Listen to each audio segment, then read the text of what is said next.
كفاية محشي في الحلل العادية كده على البوتاجاز، عشان هقولك النهاردة ازاي تعمليه وتسويه كده في الفرن ويطلع معاكي بالشكل والحلاوة دي.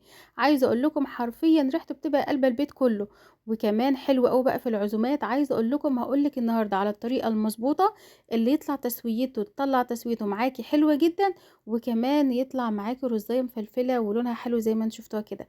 بس في البداية كده نقول بسم الله ونصلي على الرسول عليه الصلاة والسلام في الكومنتات.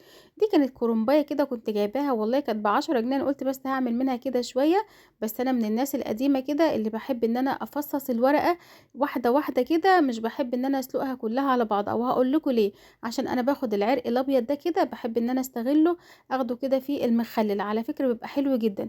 وعايزه اقول لكم على حاجه كمان، انا بحب ان انا اغسل الورق بتاع الكرنب الاول، يعني انا قبل ما اسلقها كده بحب ان انا اغسلها الاول، عشان كلنا عارفين طبعا ان هي بتبقى في الارض، بيبقى فيها ساعات بيبقى كده فيها اللي هي الدودة والحاجات ديت. فانا ابقى مطمنة وانا باكل الحاجة. حطيت كده حلة فيها مية بتغلي، فيها شوية من الملح وشوية من الكمون، وبحط كده الورق بتاعي، وببدأ اول ما بضغط عليه كده بايدي والاقي ايدي كده غرزت فيه كده بالشكل ده كده، هو كده خلاص استوى. باخده وبرفعه تاني في تحت مية بتجري من الحنفية. ببدأ ان انا كده اسيبه ثواني بس، بحطه في الميه الساقعه عليه عشان بتوقف كده السوا بتاعه. زي ما قلت لكم كده انا من الناس القديمه اللي بحب كده اسلق ما احبش اسلق الورق بالعنق بتاعته، عشان اخد العنق دي كده وبحطها كده في المخلل. عايزه اقول لكم بيبقى طعمها حلو جدا. كمان الحته دي اللي بتبقى في القلب ديت، اللي بتبقى خلاص الورق بتاعها صغير قوي، ينفع ان احنا نسلقها ونحشيها كده، بنقول عليها الوزده.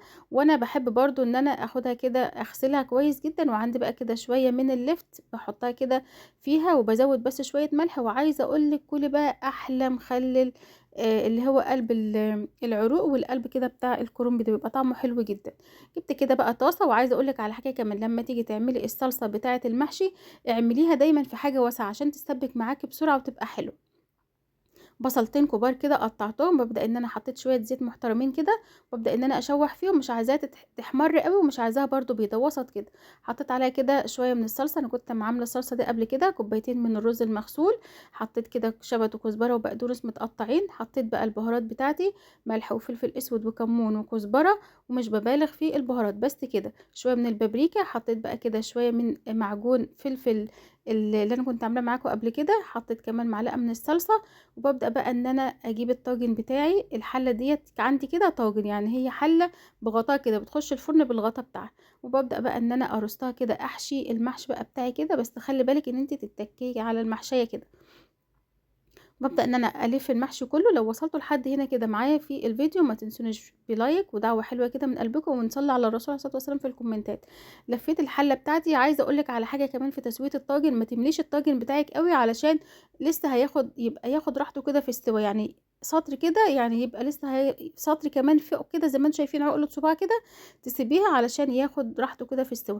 الشوربة بتاعتي بقى كده وبحطها بغطي بقى، يعني الشوربة بخلي الشوربة تغطي المحشي بتاعي عشان يبقى المحشي مفلفل وحلو. الفرن بتاعي يكون سخن مسبقا، يعني مشغلاه من قبلها كده بربع ساعة، وبحطها كده على الرف اللي تحت لمدة نص ساعة، وبعد كده برفعها فوق. بتقعد كده حوالي ربع ساعة كمان تتردد. عايزة اقول لكم بتطلعيها بقى تقدري ان انت في الوقت ده كده تحط له فحماية. شايفين بقى الريحة والجمال حلو جدا. حلو بقى كده وشكلها شيك كمان في العزومات، يعني تقدري لو انت عاملة عزومة تقدري ان انت تحطيها كده في نص السفرة بتاعتك، او ان انت تقلبيها بتبقى مقلوبة بتاخد الشكل ده كده. عايزه اقول لكم شايفين الخلطة من جوه حلوة جدا. المحشي كان مستوي وزبدة، طعمه حلو قوي. جربوها وقولوا لي رأيكم كده في الكومنتات. ولو حد عملها قبل كده في الطاجن وعجبه، او في اي اخطاء بيقع فيها لما بتحطيها في الطاجن، قولي لي برضو تحت في الكومنتات وانا ارد عليكم. بحبكم في الله. احفظوا بقى الفيديو عندكم عشان رمضان ان شاء الله تقدموها كده في العزومات.